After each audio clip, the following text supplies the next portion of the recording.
في هذا المقهى اللي كتشوفوه في الصورة الآن عرفت واحد الجريمة قتل بشعة نهار 10 في هذا الشهر، أي غشت. مشى ضحيتها مغربي منحدر من مدينة طنجة.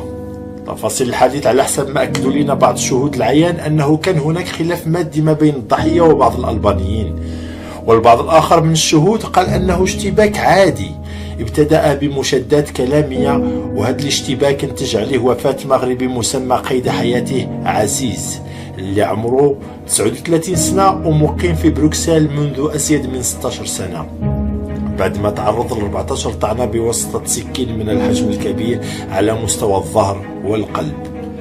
لما جات الشرطة والإسعافات لمسرح الجريمة لقات الضحية عزيز غارق في دمه، والألبانيين اللي ارتكبوا الجريمة هربوا. لحد الآن مازال البحث جاري عليهم.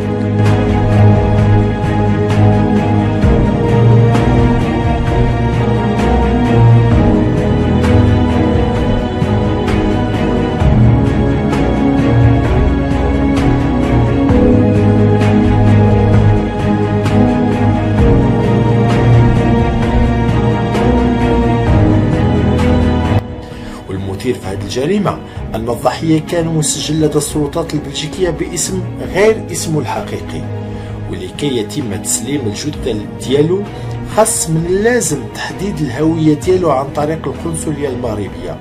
وهنا كان المشكل، لأن السلطات البلجيكية تسلمت معلومات شخصية للضحية مخالفة للاسم المسجل لديها، وهذا الشيء اللي خلاهم يرفضوا تسليم الجثة للأهل ديالو حتى تقوم السلطات المغربية برفع البصمات وتحديد الهوية الحقيقية للضحية.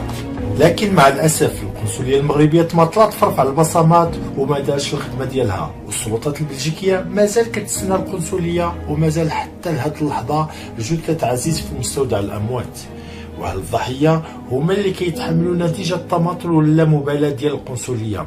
وإنا لله وإنا إليه راجعون، وحسبي الله ونعم الوكيل في القنصلية المغربية ببروكسل.